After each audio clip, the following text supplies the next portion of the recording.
You can start.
It should be online.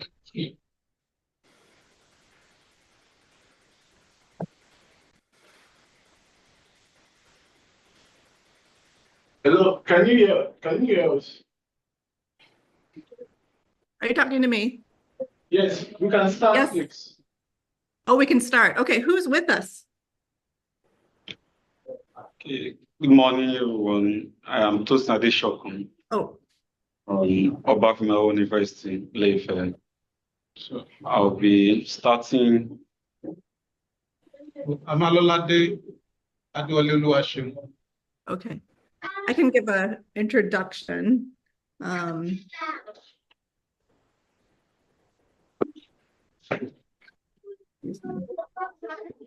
Okay, well, thank you everybody for joining us today. My name is Janine Sietsma, and it's a distinct pleasure to be chairing this panel. This is part 2 of a series Ajimi from Obafemi Awolowo University on Asake's music and entertainment. The panel includes a wide range of erudite scholars and thinkers presenting on a wide range of field, wide ranges of lenses, including education, sociology, political science, foreign language, and English and literary studies. I think we can assume that the range of perspectives, of vantage points on Asake, on Afro-style music, on Amapiano will be equally diverse. We have an hour and 30 minutes for this session, and as I understand it, we have 5 papers to cover during that hour and 30 minutes at 12 minutes each. I don't want to hold anything up because I think that the discussion is the most valuable part, the most valuable aspect of the conference.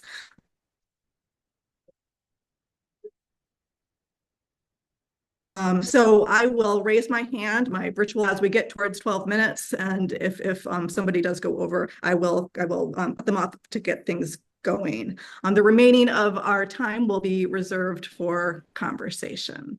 So I think because I'm not exactly sure who is in the room, I'll turn it over to you to decide who will go first and to introduce yourselves. I'll be going first. As I said earlier, I am Tosin Adeshokun from Obafemi Awolowo University. And title of my paper is Asake and African Identity. So I will be starting from the notes of explaining what we are meaning by the word identity. Identity is a personal signature which people generally are known for. That is if someone sees you, there are some peculiar features that they are looking forward to in order to be able to identify you. So that is what we mean by identity. In the case of Africa as a continent, the quest to find a unique, unified identity remains a task that has been unfulfilled over time because of the limited channels and mediums that which this particular identity can be brought out.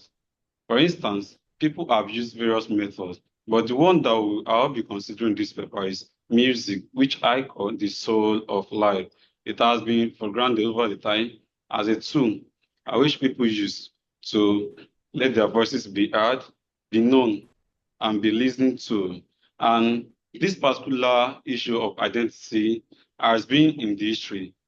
Well, we started from the history of the Harlem Renaissance of 1920s in the USA, where some eminent figures like Muhammad Ali changed his name from Cassius Clay, Malcolm X. They were doing this in order to be to make sure that their figures and identity are also listened to. The leftists and the people of the French origin majorly established a negritude movement. This movement is mainly concerned with major significant thing, which is to let the identity of Africans, no matter where they are, be known to people. And we have the ROS of the movement, like Ahmed Cissé from Martinique and Le Président Senghor from Senegal, and we have Leon Damas from French Ghana, and they all did their best to make sure this identity is known. Coming down to Nigeria here, we have a lot of people who have done their best to make sure that our endeavors are also listened to, our personal endeavors as Nigerians through music. We have Fela Anikulapo Kuti, we have a lot of artists, King Sunny Ade and others. They've tried to use their songs as a medium by which Africans can be listened to. There are a lot of tracks by Fela Anikulapo Kuti which communicate African history. But nowadays, the young artists, musicians have picked it up from where these people stopped. And one of the people I'll be considering is Ololade Asake, who has used his music as a medium by which African people can be heard and make the identity of Africa a less vertiginous one, that is a straightforward form. So we want to look at the repertoire of Asake's music, his choice of words, everything about Asake, how he has used them to navigate away from Africans. So moving on, we are considering how Asake has infused a lot of genres together, a lot of music styles to elevate African status. He uses elements from Fuji, Juju, Highlife, R&B, pop, and the last one that I call the Hustler's narrative. This visions of change, underscores the creativity that Africans are known for, ability to blend without bending, and ability to produce something that is unique. And his first track that people got to know him better, titled Omo Okwe, has become a popular mantra that people use in order to praise Africans of a particular task that has been achieved. If somebody calls you Omo Okwe, Asake started this, and it is not only here, Lagos streets, even outside Nigeria. If somebody calls you Omo Okwe, they already know that you are from Africa, and this particular phrase has a meaning attached to it, which is somebody that is smart, that is wise, and that is creative. This was established by Asake, and it has been living since. And this song, we have an extra lyrics from the song, and can we have it, please? I've translated some that can be translated. Once of making malously, they advise me not to be dull. We making order say that I should order a bottle of rosé. This is an expensive drink, money more like champagne. This particular track by Asake shows how Omokwe, this particular person, who is wise, who is intellectual, who is smart, behaves after achieving their goals. So we are moving on to how he has put Africans into limelight by collaborating with global artists all over the world, and he has been who I call a decolonizer. That is, he's trying to let Africans be known beyond the corner it has been for a very long time. And with this, we have his recent collaboration with Z, a British rapper, in this current 2024 just released. In the past, it is the Europeans that will be there and Africans will be going there, want to feature you, want to make trust with you. This time around, it has been an equal task. People are coming together, and most of these European artists, they have to feature these Africans in order to be known. A lot of people do not really know CC until he features Asake on the same track. These visuals of this video were shot in Lagos State and in the hood of Lagos to make sure that this particular environment is known. In the past, they used to take the videos over there, but now they are coming here. This is what Asake has been able to achieve with his music. And participating on global stages, Asake is not a local artist. He has been to several places. Currently, he is heading to Portugal for a performance, which he promises to be a significant one. And he sold out the O2 Arena of 20K capacity some years ago. That showed us that he has taken African identity to a global stage where people have not imagined that this identity could reach. And the one that I want to pay special attention to is the Atlas narrative, a new emerging genre of music among Nigerians. People that are there are Sheyi Vibes, Zinoliski, T.I. Blaze. Their major preoccupation is motivation. They usually tell stories of where they've come from and how they are planning to endure in order to get better. They talk about their problems, about their suffering that they are going through, the experiences that we share as Africans. They normally talk about it and how they usually say that they won't go forward. Our track from Asake's album, Sunshine, is an instance of this, where this theme of motivation for Africans is established. It is a thing that's telling us that we should be resolute no matter the situation that we find ourselves. A track below in the song will help us, and I've translated some lines there. Omoiko Kaku, smart boy, that's Omoiko, another slang by Asake that people have adopted. Kaku means be calculating whatever you do. Ofelo be Dangote. If you want to be rich like Dangote, you have to fight wars. Ìgbádùn ayé pọ̀, that is, there is enjoyment. Lẹ́yìn ìrọ́jú, after too much sufferings. Má bẹ̀rù, rọ́jú, be courageous, endure. And the other lines that are there, I also look at our favorite line here.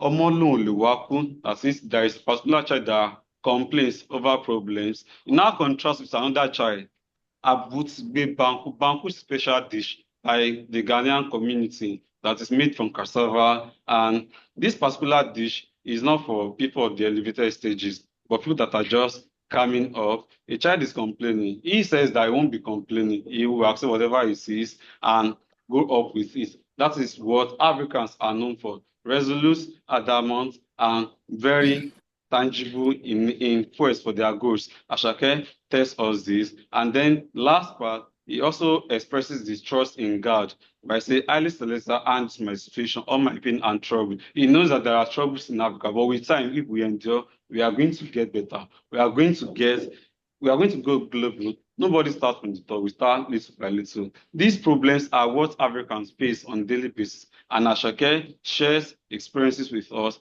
and he puts this in music.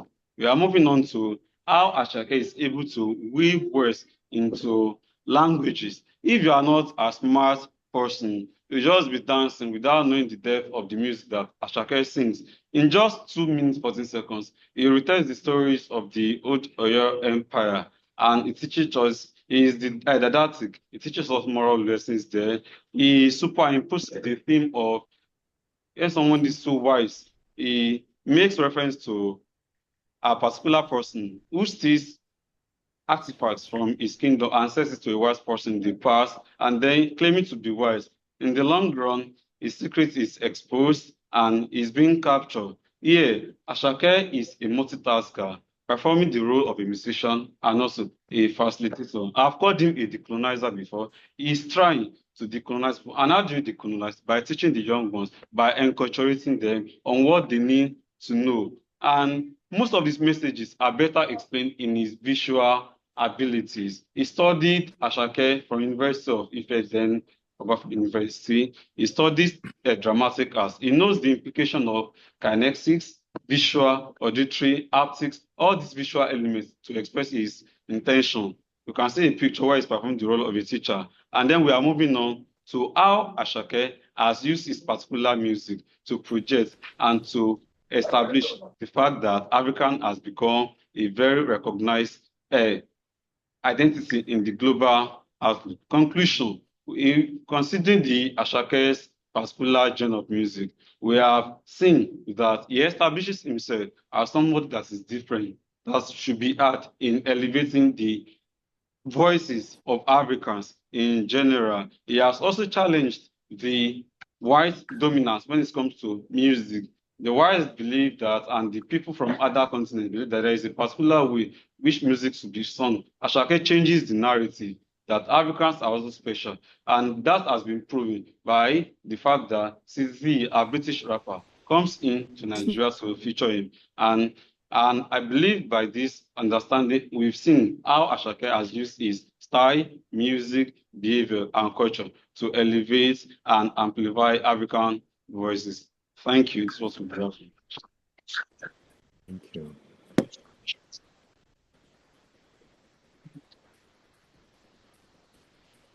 Let us turn it over to the second speaker in the room, and then we can turn to our virtual panelists. Good morning, everyone. Adewale Ololade, presenting with Adeola Oluwatoyose Ajala, who is online. So the topic of my presentation is Asake in intergen music, the point of intersection among Juju, Fiji, and hip hop. So the first thing I like to consider there is the issue of the music. And music has been defined as an interesting or pleasing sound, organized in time, usually employing some combination of tune, harmony, melody, rhythm, tempo, in order to convey mood. We can see that the role of music in our society today cannot be overemphasized. And that's why Boa and Fisher 2011 opines that music performs individual, social, and cultural functions. At the individual level, these scholars examine that music is responsible for emotional expression and balance. Music is used to provide aesthetic enjoyment and physical response. At the societal level, they consider that music is used to transmit information, perform symbolic representation, and represent the society. While on the side of the culture, they opine that music can be used to enforce conformity to certain societal standards. So they use music to authenticate the importance of certain institutions in some cultures, preserve the continuity of the cultural values, integrate the uniqueness of a culture at the expense of another, and also integrate the people into the culture where they find themselves. So if music can be used in these different aspects, what this study now looks at is what is to conduct a rallying point, to examine the rallying point that exists among Fuji, Juju, hip hop, and hip hop in Asake's music. It is also to look at how Asake uses his own style to foreground how Asake uses his own songs to foreground his styles. Then with this, I'll be looking at the theoretical framework by using the literary linguistic stylistic approach that was put forward by Ogun, CG, and Faraday in 2010. And this theory states that literary text can be analyzed using the linguistic and literary resources. So in order to be able to examine literary text, not only using the literary stylistic aspect, because in stylistics there are several approaches that can be employed. But Ogunsiji and Faraday opine that you can analyze literary text by using the both linguistic and literary devices. So I go on to the conceptual frameworks, but I will not be explaining that as such. In the aspect of methodology, the methodology that was employed in this study has to do with descriptive qualitative design. Purposive sampling techniques was used to select 5 songs that were produced by Asake, and those songs were produced between 2022 and 2023. The songs are Lonely at the Top, Basquiat, Terminator, Amapiano, and Bandana. The choice of these songs were based on the different stylistic devices that were employed as a rallying point in Asake's music. So also in the methodology, these songs will be examined using the linguistic and the literary devices as the style that Asake used in order to exemplify the preoccupation and the lyrics of the selected tracks. So now, if we now go to Asake's style now in the data analysis, what we discover is that Asake uses songs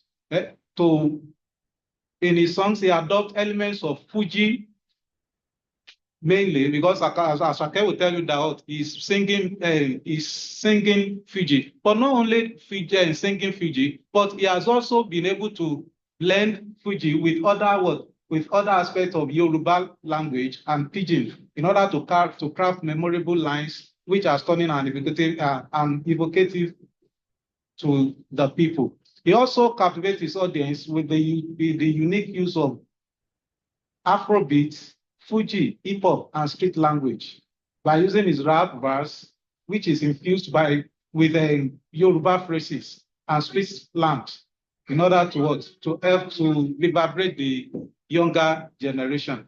It deploys religious references, and we can see that in most of his songs, in Amapiano, in Bandana, in Terminator. He believes so much in the Almighty, in the Almighty, by referring to the Almighty, whether both in the Christian way, in the Islamic way, and even in the traditional way. So he makes reference to, he uses religious references and praise singing to bridge the gap which exists between his old fans. Because and this aligns with some peculiarities of the Fuji and Juju musicians. And you can see that in Fuji, most of our musicians, both in Fuji and in Juju, they so much like to talk about God. They so much like to talk about their religion. So Asake did not deviate from that. Then his dancehall style is attributed to the Jamaican dance music, which is used to create sounds and chorus that are both fresh and captivating. And if you see, you'll discover that Asake likes to use street dance, which will comprise many people. Not only him, but he likes to carry many people so that to demonstrate how he has been able to entrench himself into the mind of the youth. Then another thing is Asake's songs has been songs that evoke nostalgia among Nigerian parents. Yesterday we were at the first session. We discovered that one day, the woman that was talking that spoke online, she said she was 80-something years old, and yet she's still a fan of Asake. So that's to say that there are so many elderly people that are fans of Asake, despite the fact that they are elderly. And if you discover, I have heard someone that said that if the elders want to listen to songs, they prefer listening to Fuji.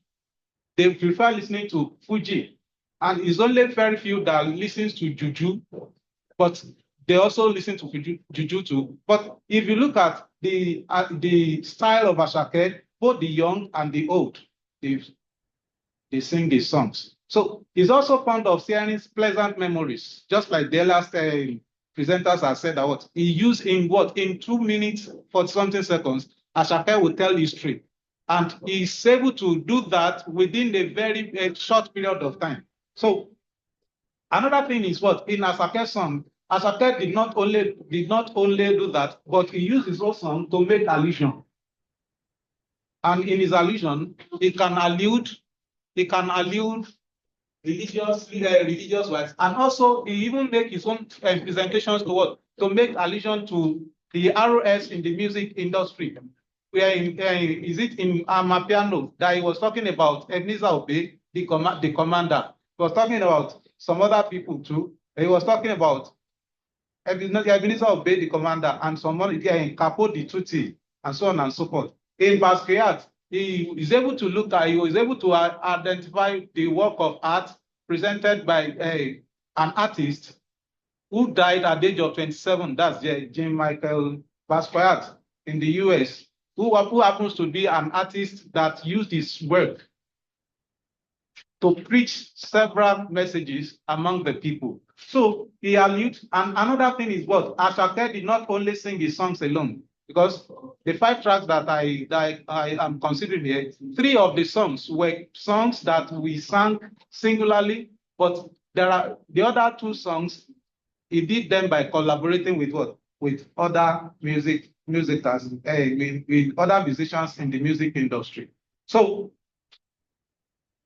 if we now look at the preoccupation of the songs in Asake, we are able to look at what are the things that Asake has in mind to present to the people before composing the song. And we can see this one in only at the top. All he was trying to talk about is his journey to prominence. And since he has gained prominence, he's not ready to calm down. That whatever anybody likes, he should say is not his business. In Basquiat and Amapiano, Asake was trying to talk about the idea of the fact that he's promoting his own self-identity. I am what I know myself to be, and no matter what anybody says, nobody can define me. I am the one that defines myself. In Terminator, Asake was trying to state his ability to survive and willingness to help others to survive too in the society. And in Bandana, we discover Asake was telling the story of how he has risen from low key. The use of low key is being emphasized in that song. That when he was nobody, he grew up in a humble background. And despite the fact that he grew up he didn't look down on himself, but he began to engage himself in hard work, and based on his hard work and resilience, he's able to rise to prominence. So there are several, and the linguistic and literary devices that were employed in the 5 tracks. We are able to examine the linguistic devices based on repetition, at level of repetition, some morphological devices like clipping, reduplication, compounding, and so on were used. While we have phonesthetic expressions at the semantic level, we have emotive words too. We have at the social linguistic level, we have slangs, code insertion, and code switching. Then the literary devices has to do with simile, metaphor, pun. Most of Asake's songs were symbolic in nature, and he is fond of using images, the use of imagery, the use of allusion, the use of anaphora, and rhetorical questions in his songs. And we are able to discover that he also makes use of you missing too. Look at yesterday in my banana oh banana. So it makes use of you missing in order to pass messages. So also we have the use of rhyme, end rhyme, refrain, and so on, so forth. Now, to round up, Asake's song has successfully been adopted. He has been able to use his songs to adopt various musical genres that are available among the southwestern peoples of Nigeria through his tune and instrumentations.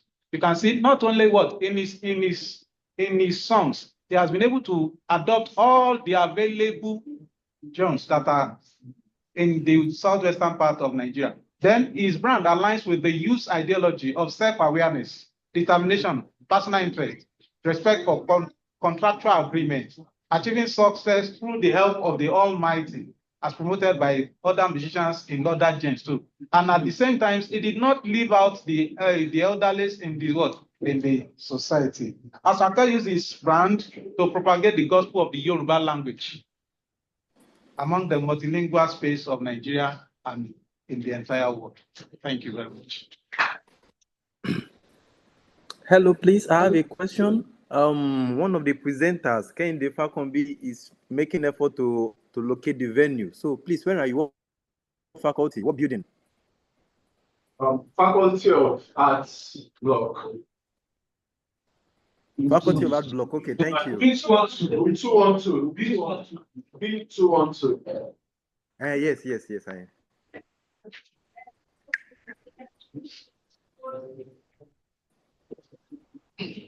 Thank you so much. I think we can turn to our virtual presenters now. Next up, we have Olusegun Olaniyan and Olayinka Olalarson, who will be presenting Asake's music, fashion, and youth culture. I turn it to you.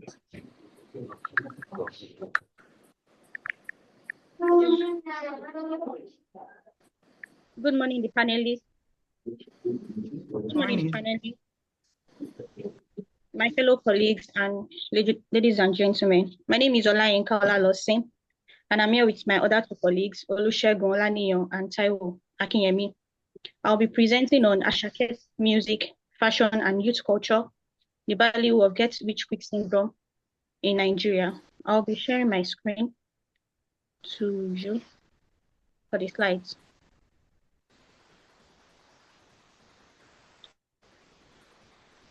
So, the introduction. Music is one of the fundamentals of any society or any culture. Music is also as old as man itself. In fact, it has been said that music is life.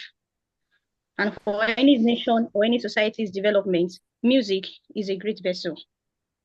This is posted by Bekwe 2010 and Ogunriade 2015. That music promotes culture. It molds identity, it generates income, it defines morality, and it also educates.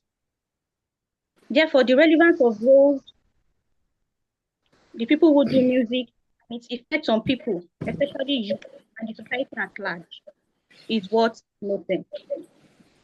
Statement of problem. In Nigeria, there is a high increase of illicit cultural behaviors among the youth, which is propelled by many factors, particularly the Get Rich Quick syndrome. Many studies such as Ajasa 2023, Usman 2017, Abib 2019, Obile and George 2011 have conducted studies on how internet and social media has propelled the phenomenon of Get Rich Quick syndrome among the youth in Nigeria.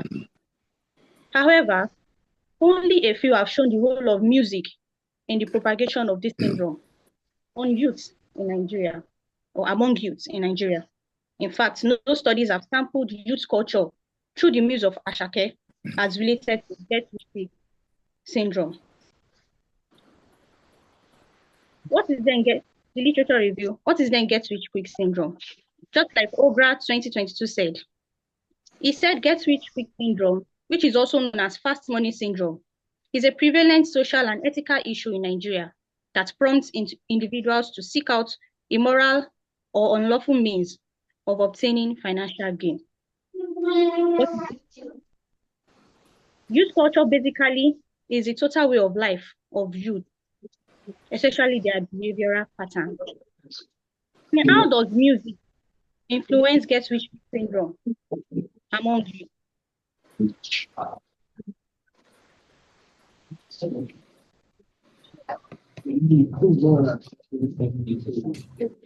According to Ajibulu and Beck, they've expressed that the music industry has contributed to the promotion of several social vices in the Nigerian culture. The desire to get rich is a huge means, even among the youth. And this can be traced back. This can be traced back to the song of Olumen, just like Emielu pointed out. Since the promotion of that song in 2007, the subject theme of young artists such as Davido, Wizkid, Adekunle Gold, Tiwa Savage, Naira Marley, P-Square, and the likes includes poverty, wealth, and money. In fact, many of these young artists are from humble backgrounds and have eventually climbed up the social ladder, furthering strengthening the impact of this syndrome on youth. Many of these youths look up to these artists and even idolize them and their way of life. So from Asake music,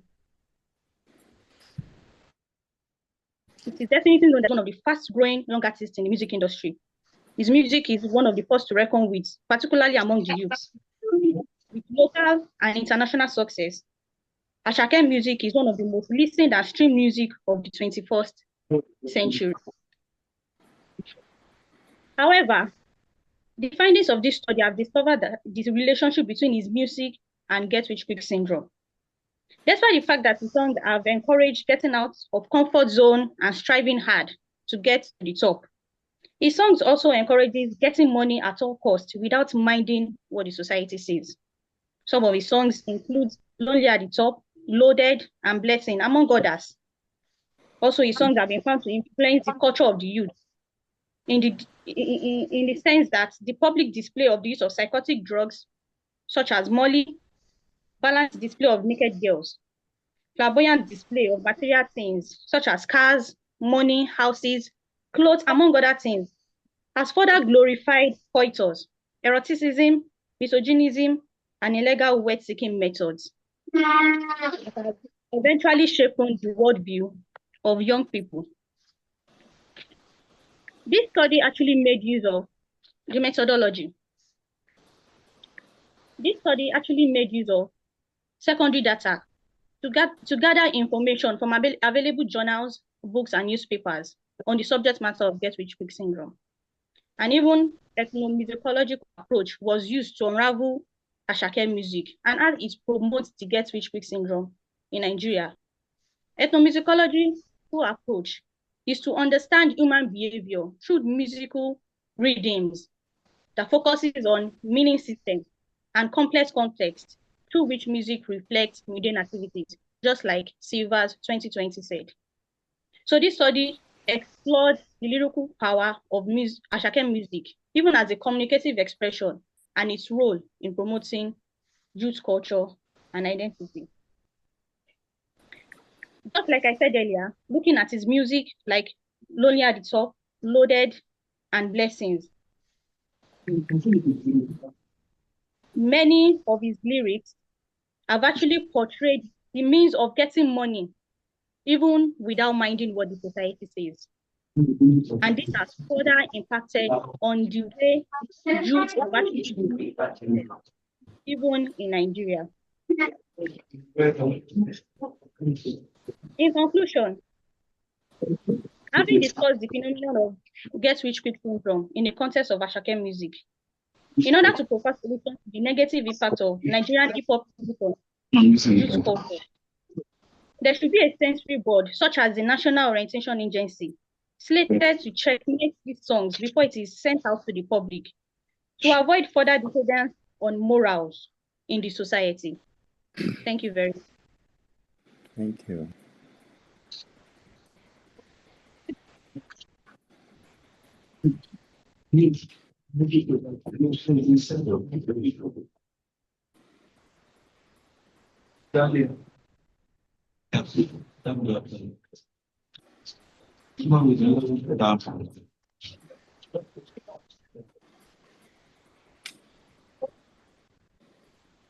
Is that all for that talk? I just want to confirm. Yes, ma'am. Okay, thank you so much. Then I think we can return to the room. And next up, we have Fakambi Kahende Ernest and Bakula Ayani Kambi, who will be presenting Ashake's music as a diplomatic tool.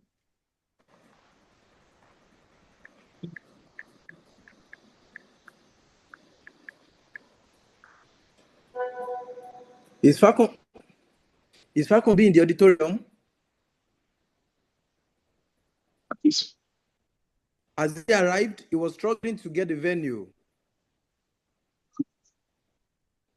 If he's not in the auditorium, maybe we should wait for him a few more minutes. He traveled from Ife.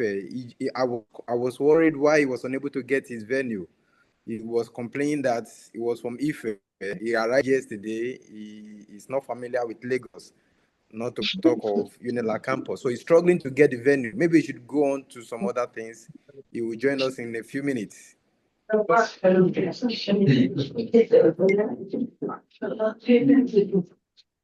Thank you so much.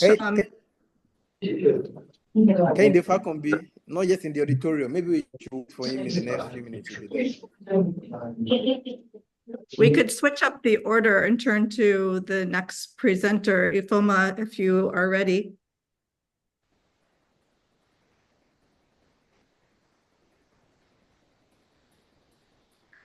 Good morning. Ifoma. Okay.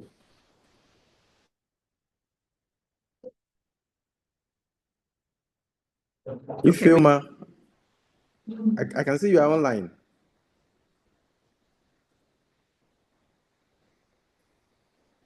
If Ifoma is not ready, then maybe we can wait. Permit the audience to intervene while we wait for Ifoma and Kehinde Fakonbi. Perfect.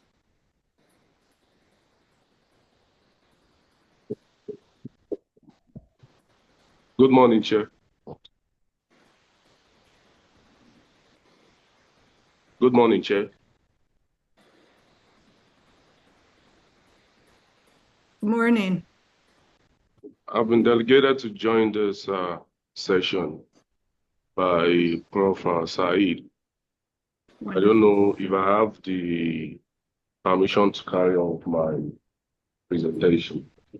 Please, we are not. Anyway, the chair of the panel will decide that. We are not expecting you. Please, may you tell us your name? Adesioye Adeleke Oludare. What's the title of your presentation, please? Moral decadence in Afro-pop music in Nigeria. The case study We were of not different... expecting you. We were not expecting you, but Professor Aderinto said you should join us, and I realized that your topic is a little compatible with what we are doing here. So I will depend on the chair to decide if she wants to permit you. Otherwise, she has the liberty to tell you that you are not permitted to be here. You can decide that. Please proceed. We're waiting. Thank you for the opportunity. I'm Adesioye Adeleke Oludare from Federal Polytechnic Ilaro, and I'm talking about moral decadence in Afro-pop music in Nigeria, a case study of different artists with record labels, and I've chosen to talk about the prospect and also the challenges. Next slide. History and emergence of popular music survived the era of pre-colonial, colonial, with the likes of Bobby Benson, Victor Laya, Sir Victor Waifu, and Fela Nicola Bokuti, and others. They have their regular spot and club for entertaining their audience, and later became a quest in searching for ethnic, cultural, and national identity. Olorun Toba 2024, the keynote speaker yesterday, mentioned the level of identity in performance method being the following: social, personal, cultural, gender, sexual, professional, religious, racial, national, ethnic, and among others. And I've decided to talk about hybridity as a vital role in the new scope for musicians exploring the indigenous vocal with borrowed instrumental music, borrowed instrument culture from Western America. A number of African American invented styles that have received some African touches are today found in the international music market, often the prefix Afro, They include Afro-funk, Afro-reggae, Afro-jazz, Afro-hip-hop, Afro-rock, Afro-calypso, Afro-disco, Afro-soul. Those professional crafted by African musicians include highlife, Afrobeat, Juju, Fuji, Yo-pop, Soukous, Makossa, Mukupa, and all the likes, not to waste our time. And Owegbuna 2010, talking about urban music, described this. Austin Emielu 2011 noted that African popular music is a social responsive phenomenon sustained through the interplay of cross-cultural and transnational social dynamism and social reconstructionism, which is a new theoretical paradigm for the analysis of African popular music. Furthermore, he corroborated that African pop should be adopted as a generic name for all popular music form in Nigeria. To corroborate the assertion of the ongoing, Liadi 2012 posted that hip-hop music have enjoyed global popularity and patronage on a level that it transcended that of most other music genres. Liadi let's observe the struggle of artists in reaching their stardom as an overall of aftermath effects, and at the point of his research, moral are still well valued. It is perhaps due to the general worldwide popularity that many forms of hip-hop have sprung up across the globe. The Nigerian version of the music have been overwhelming, accepted by a good number of youth in the country, irrespective of the class, religion, social status. Again, the acceptability comes with a price in the recent time, which is not what is obtainable at the time of Liadi's finding. Bode Omojola, 2006, posted that the invasion and domination of Nigerian popular music by energetic Nigerian youth impacted the music industry in numerous ways, transforming the content, style, and appeal of music. The genre evolved out of a relative state of obscurity to occupy international market space. Corroborating Omojola's views, scholars have given views on aesthetics in different strata, which relate to Western hegemony in terms of dominance with groups and individuals. Therefore, the concept that relates to human behavior in its universality, communicative, and human impulse has been well grounded by scholars like Leo Tesley, talking about the universality, Frederick Schiller talking about the communicative, and Cliff Bell's 1914 talking about the human impulse.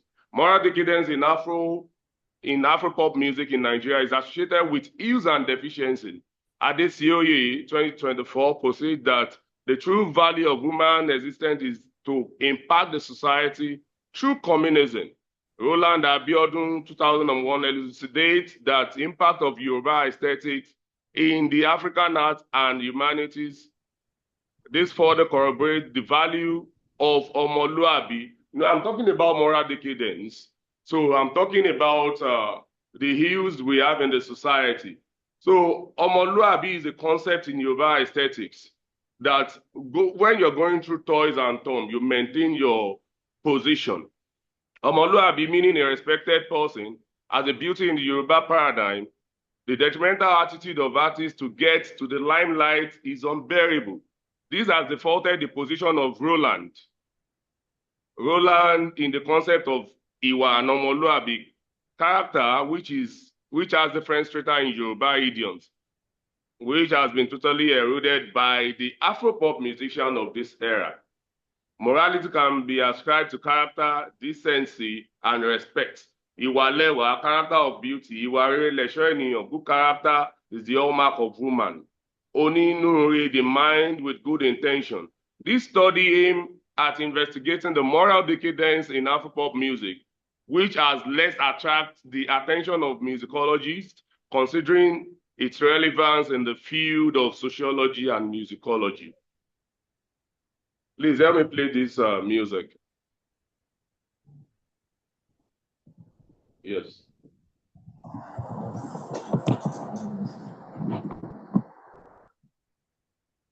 And this is Mohbad a victim of moral decadence.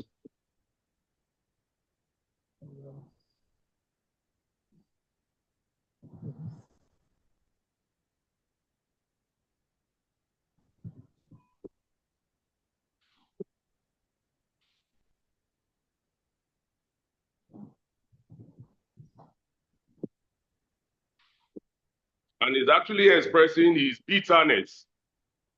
But people were just dancing, not listening to the lyrics.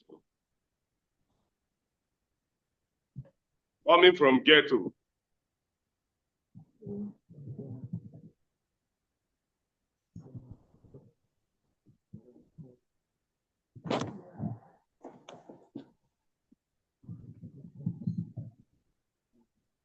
Now it's at stardom.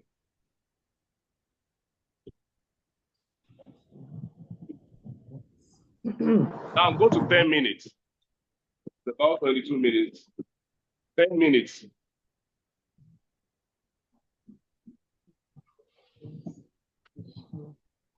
Still the music. Oh, okay. So Mohbad was actually talking about his pain, you know, and I'll get to it at the point of record labels and their musicians. 10 minutes, 10 minutes.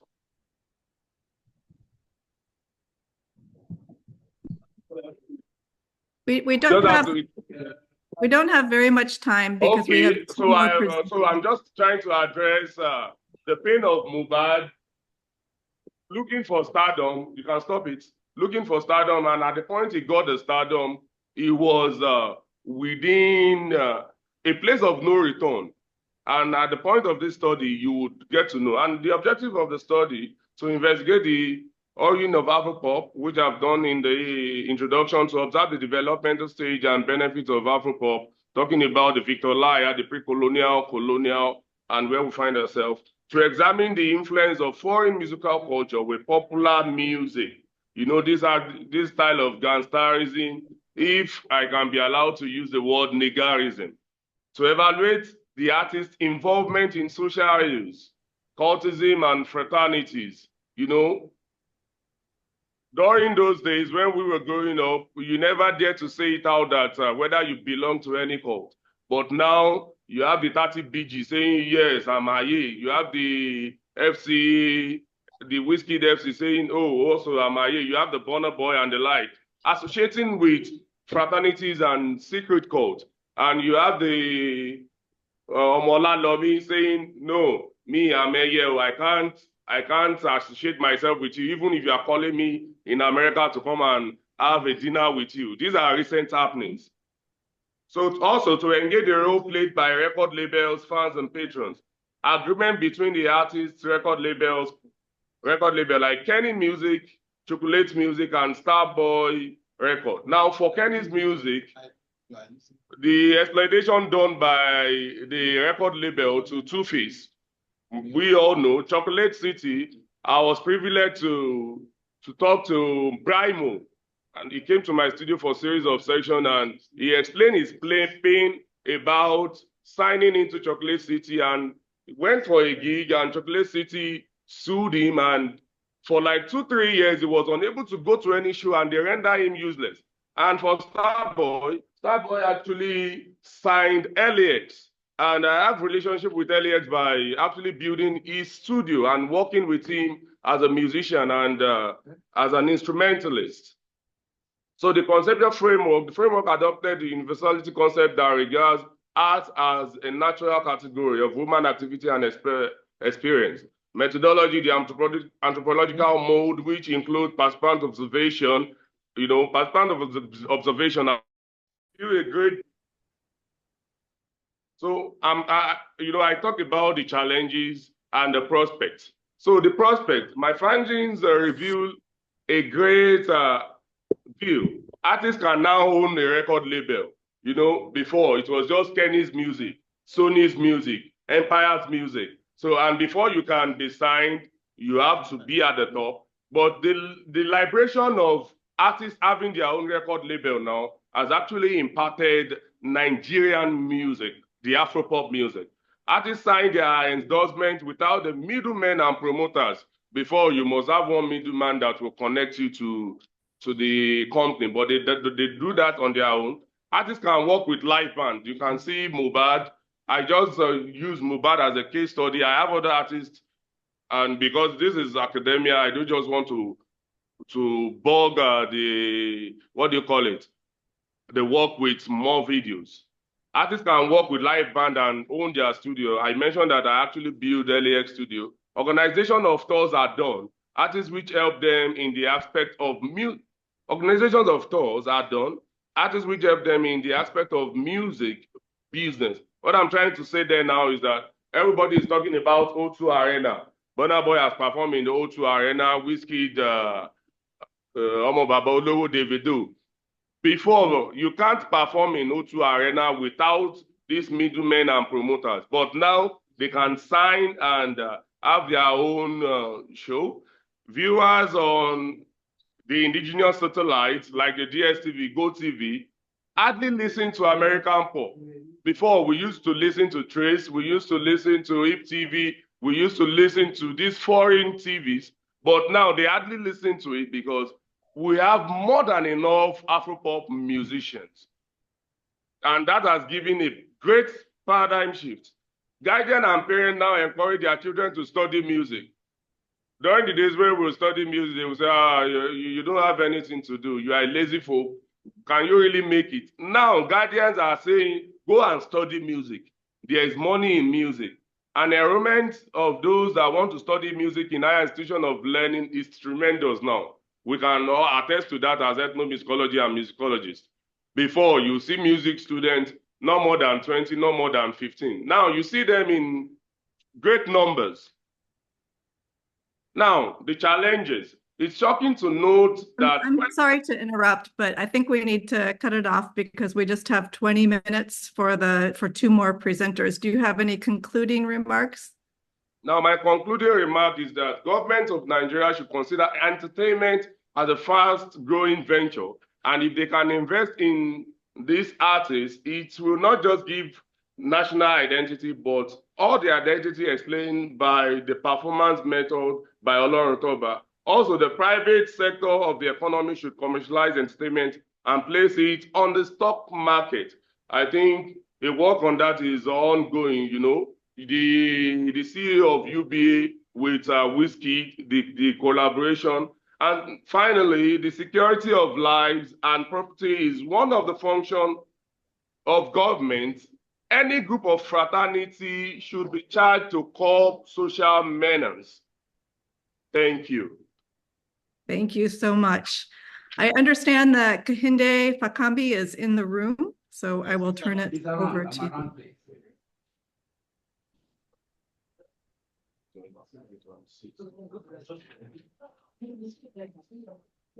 Okay.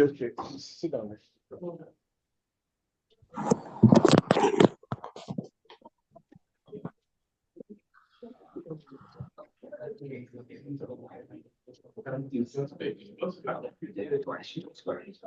Kehinde Fakambi will be presenting on Asake's music as a diplomatic tool. Okay. Good morning, ladies and gentlemen. My name is Kehinde Fakambi, and I'm presenting on Ololade Asake's music as a Nigerian cultural diplomatic tool. We all know that naturally, our sovereign countries need to engage one another.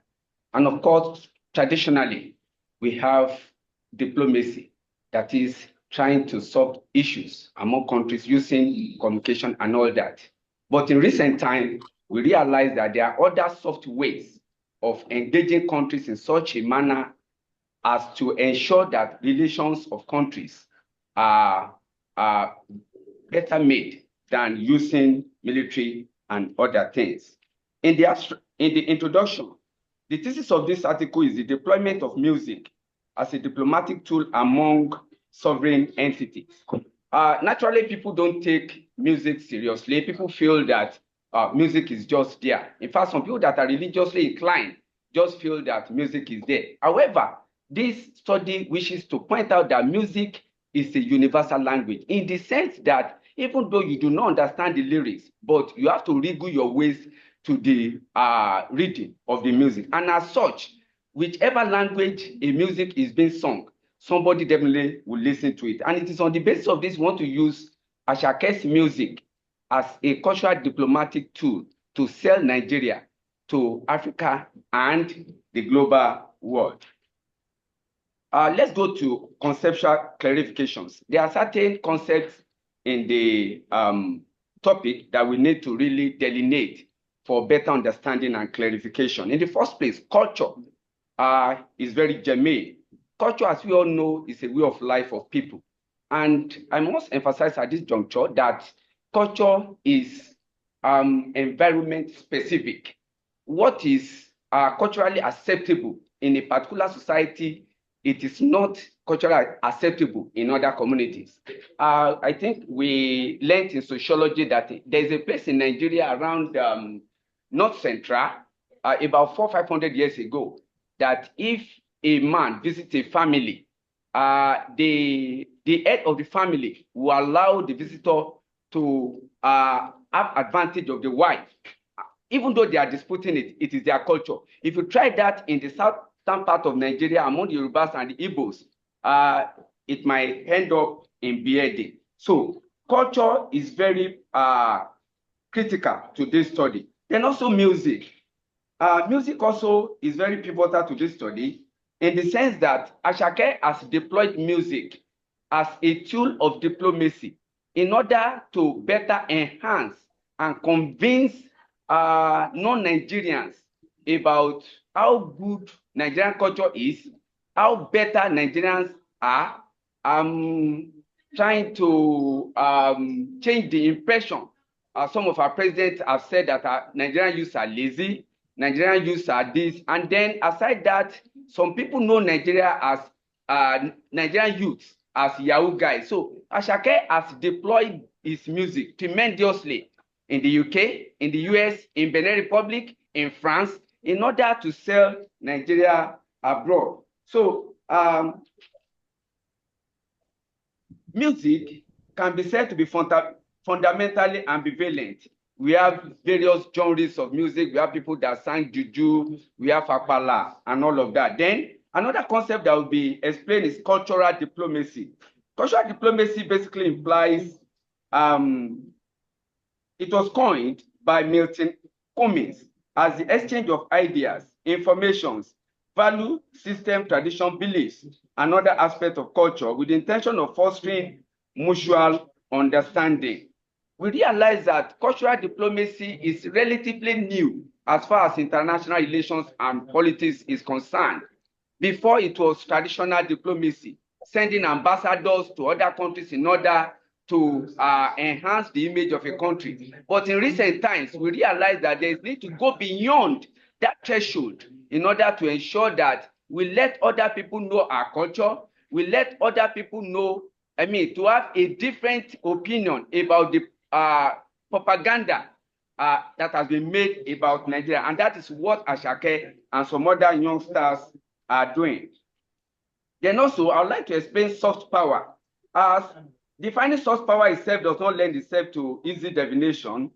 Soft power simply implies the use of non-material means in order to better the image of a country or to gain advantage, such as engaging in football competition, artists of a country playing in other country, trying to sell their culture, their ideas, their value system to other people in order for them. It is not everybody that can come to Nigeria. When the last time Asake went to play in Benin Republic, I think last December or so, people came from Burkina Faso, Ghana, Togo. Some of his fans, they came. Some of them have never been to Nigeria.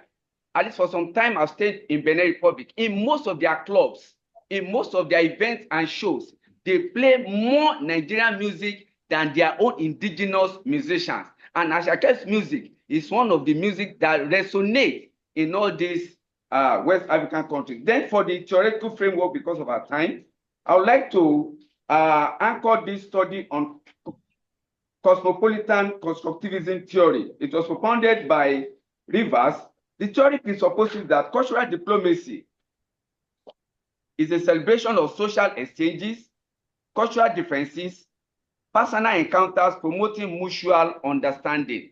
By this, what we are trying to say is that through cultural diplomacy, we can try to make others to know more about us. What operates in China does not operate in Nigeria. What operates in the UK does not operate in Australia. So through cultural diplomacy, we can make others to understand what we are trying to say.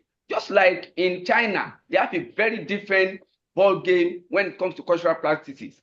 India, they cremate their people. It is through their films, it is through their songs. Some of us have not been to India. We understand that the Chinese people eat lizard and all that. We even understand that they marry their cousins. It is through some of their films, through some of these soft powers, they are able to engage this. So this is the same thing that Asake is doing in other places. The next theory is the soft power theory. This also will be deployed as the epistemological framework of the study. Soft power as a theoretical framework was coined by Joseph Nye Jr. in his book, Bound to Lead in 1990. Nye defined it in his works as the means to success in world politics, that is, as the ability to get what you want through attraction rather than coercion.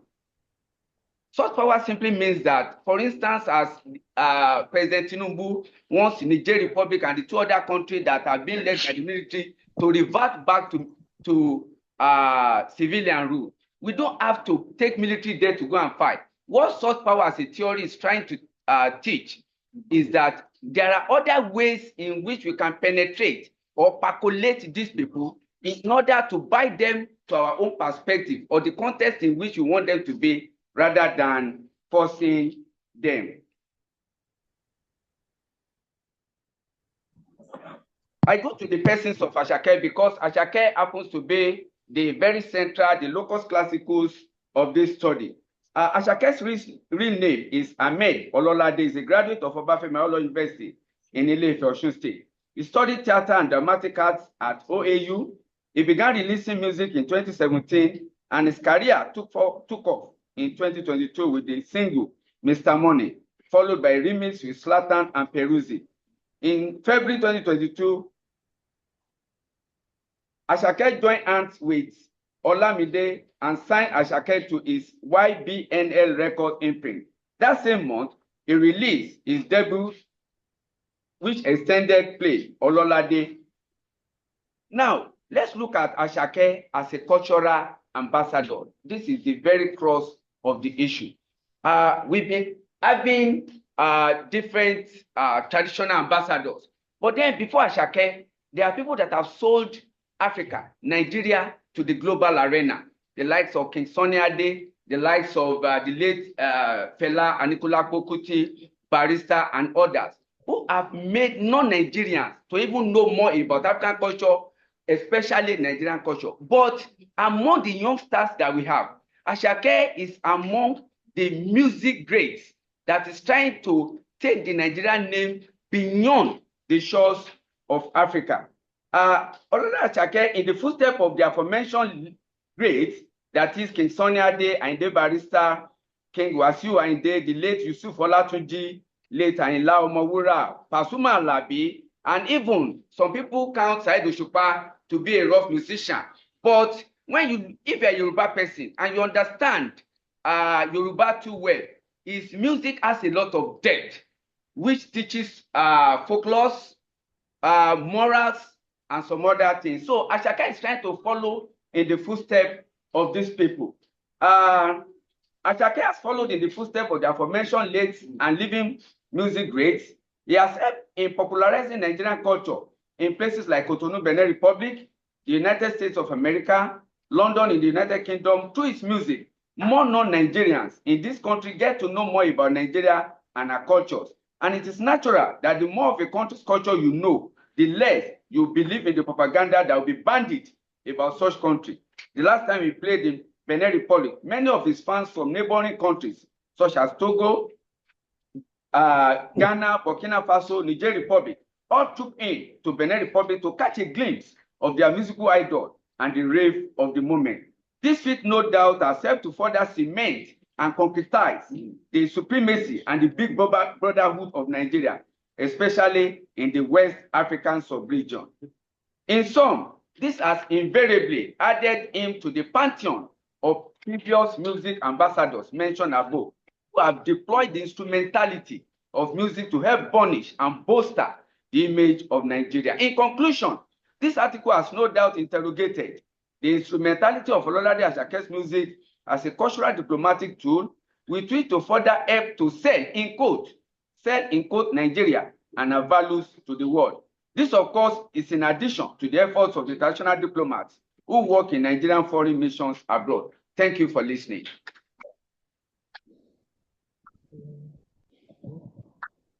All right, and our final presenter of the day is Dr. Ifeoma Onwubufor.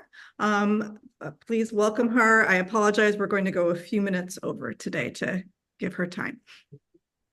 Okay. Thank you. Good morning, the chair. My name is Dr. Ifeoma Catherine Onwubufor from Kwara University, Wukari, in Taraba State, Nigeria. I am here to make a presentation titled Amapiano Epoch of Music Revolution in Nigeria, the lyrical and eco-cinematic elements in selected tracks by Asake and Davido in perspective. The work begins with an abstract that gives the total information about what the work is about. Art is significantly expressed through music. And in Africa, music began in its most traditional form as ballads. And as time goes on, it began to evolve into what we have today as pop, Afro Juju music, and all that, depending on the generations involved, which because of time, I may not want to go into them. But looking at what is going on from 2010, when Amapiano began in South Africa, in Johannesburg, it was based on Amapiano, which is a Zulu word that means the pianos. Began at the jazz clubs where people usually come together to listen to jazz music. And because of because of ingenuity, we found some of the disc jockeys coming up with a kind of hybrid of sounds that mixes jazz with piano, and then coming up with a sound that is very, very rhythmic, and actually tries to, give people the dance steps that are unconventional, and not just unconventional, but also entertaining. Now, when this music evolved, there were no lyrical attachments to them, no lyrical compositions attached to them. And so people were just enthralled by the sound and the excavation, how do I put it? The experimentation on dance steps.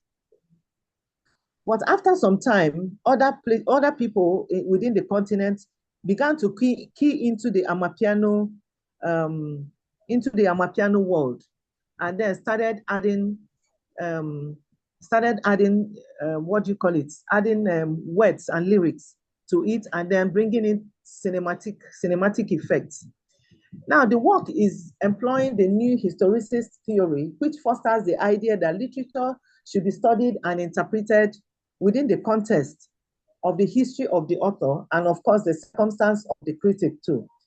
Looking at Asake and David, whose real names are Ololade Asake and Ololade Ahmed, and David Adedeji Adeleke, their stage names as Asake and David, they are influenced by the times and circumstances which are expressed in their songs. Presently, this craze about success in terms of money, influence, and ability to create a niche has taken over the minds of the youth in Nigeria. And so many of them are being weighed down by these thoughts, and there is an increase in the cases of suicide and mental breakdown, even when people visit, when anybody takes a trip to some of these mental homes. There are a lot of youth who have, put their hand in several things that they ought not to, just to make money. And then the statement of the problem is that there is need to, to engage the psychology of the minds of the Nigerian youth, for them to understand that they can do these things, they can achieve these things according to their own pace. And this is what the songs which we are looking at today, Asake's Lonely at the Top and Tranquility, and Davido's Feel and Namoni, is these songs are inculcating in the Nigerian youth the need to achieve these things in their own pace. The methodology that is employed is the qualitative methodology, while the textual analysis design is employed to analyze the lyrical content and also to look at the significance of the ecological cinematic elements, which are employed in the official videos of these 4 songs. The historical relevance of Amapiano has already been mentioned, coming from South Africa. And a study by Dlomo in 2019 says that the significance of Amapiano is the energy that goes in with the dance more than the language in which it is rendered. And this is where the Nigerian version of Amapiano comes in. That where it originated from, the language and the lyrics didn't make any impact, didn't make any meaning. It wasn't so important.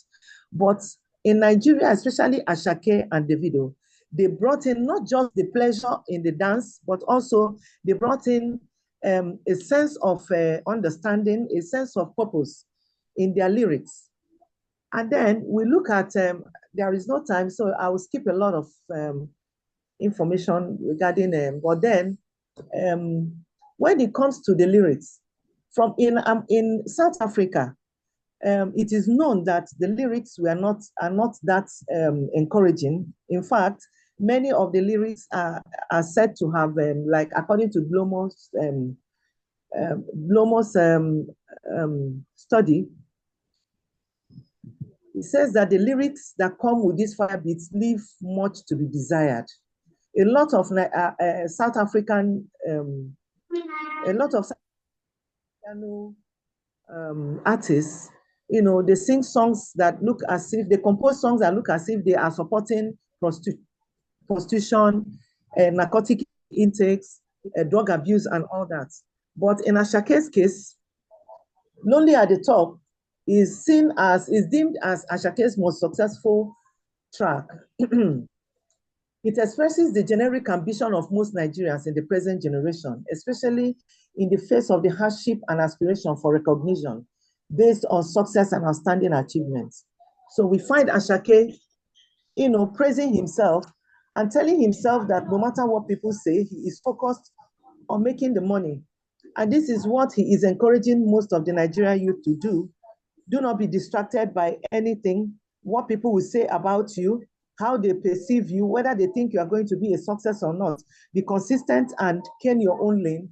And at the end of the day, the result is what matters.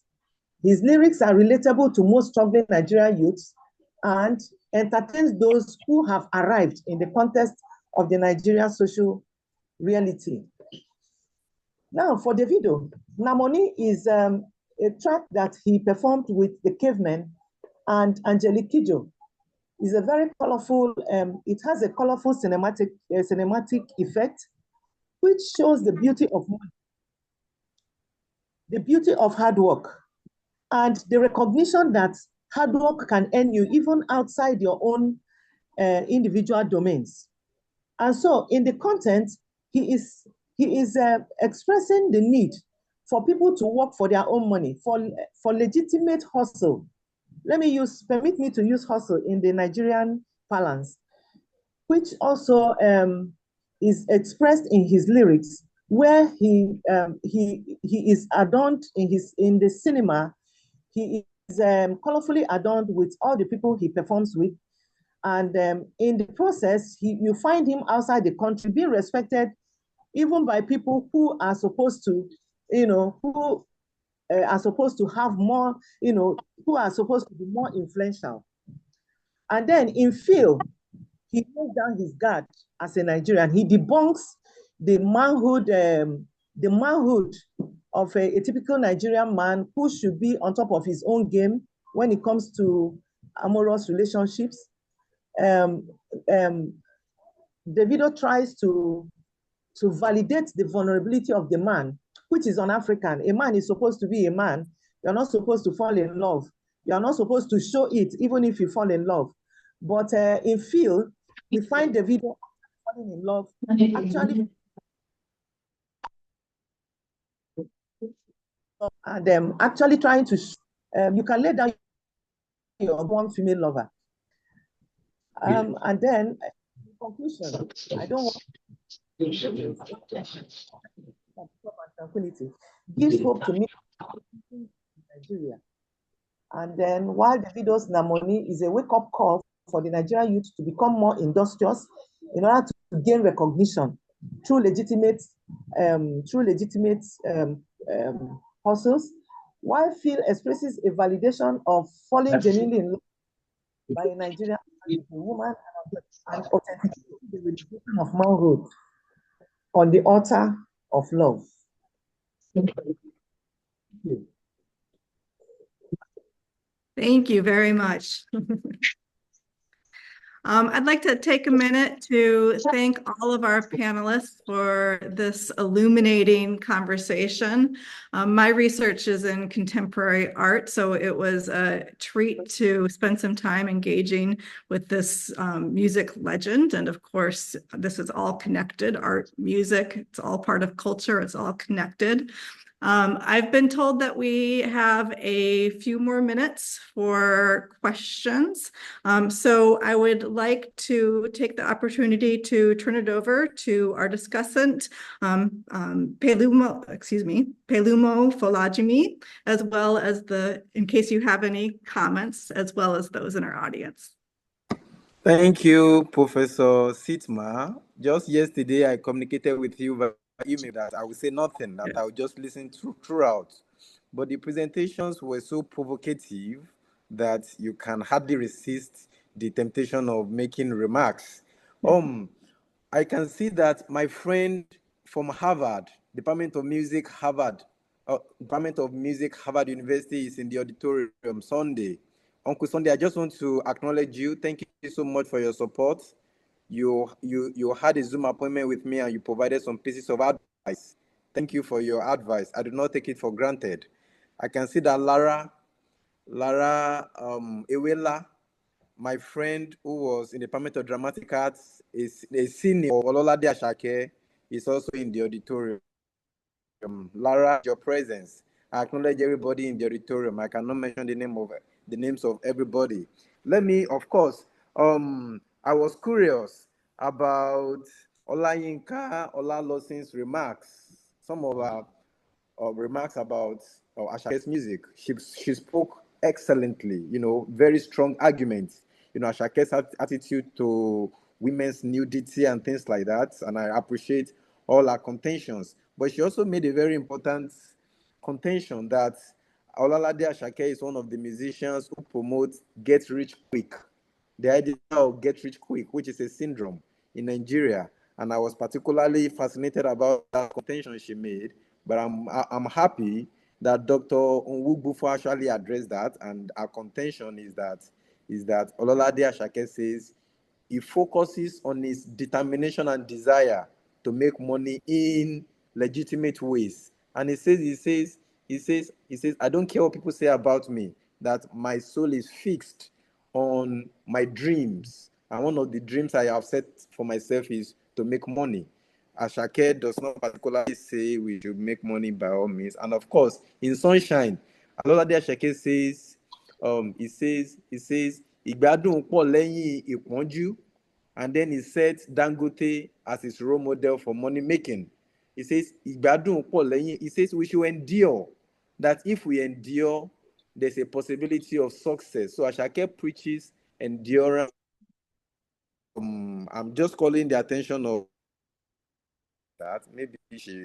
Maybe she wishes, but what she said was correct from a different perspective. And lastly, also made a fantastic presentation. You made that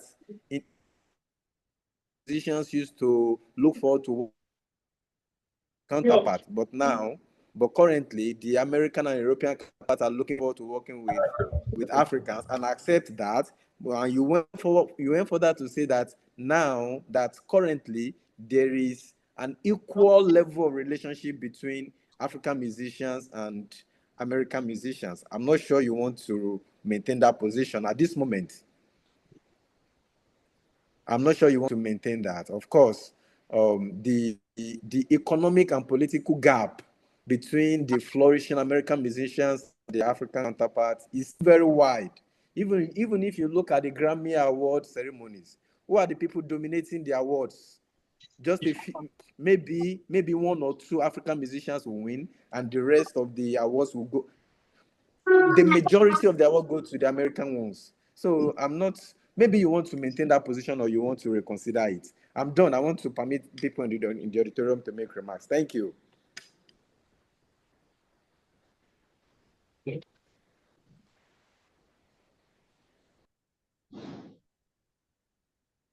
Are there questions or comments from the audience?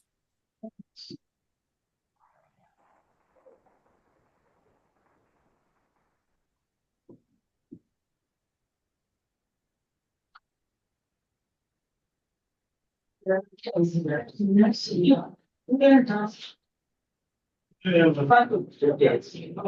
have some questions.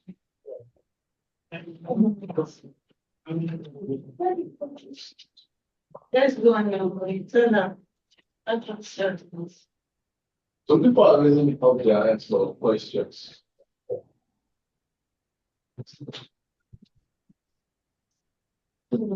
Okay,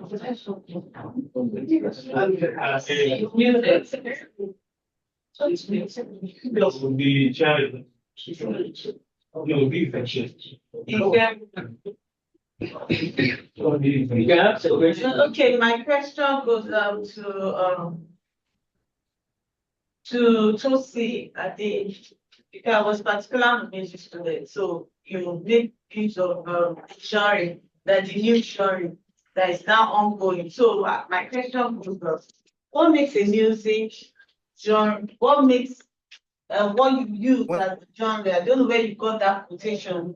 That hustling narrative makes that you now attach that music genre to Asake, because all music there are hustling in it.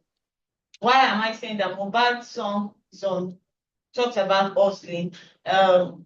Many songs, not only in Nigeria, like Juju, they are hustling in experiences of life in every music. Does that make a music a genre? Yeah, I would like to respond to that. Particularly, what makes this particular style of music special is that they have a specific pattern that they follow in their arguments. And you mentioned Tangiers is part of them, and obviously it's all they have shared patterns. And I got this image because we are seeing, looking forward to seeing the people discussing a lot of but there is a pattern that was studied at a particular time and follow the pattern. Look at their beats, the same process, that's what we follow. And the same thing, what makes it our special genre is the theme, what it discussed last time, Okay. and the same pattern. Okay, sorry. In music, you can't use only thing to make a music a genre.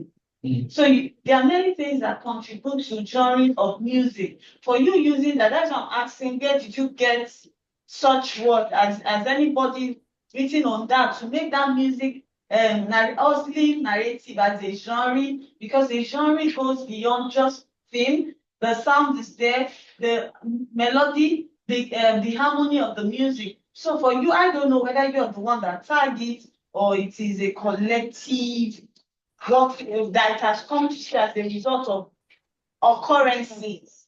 So it is as a result of predicting patterns. And I said that not because of the female, then the melody, and it's still emerging, as I've said, still emerging. okay, Because but just in addition, in case you want to use that as a genre, you must also depict in music that, oh, this is what I'm trying to say.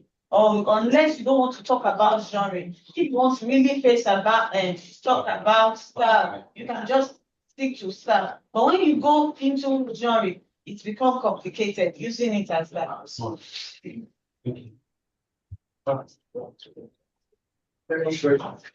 right, let me ask a question.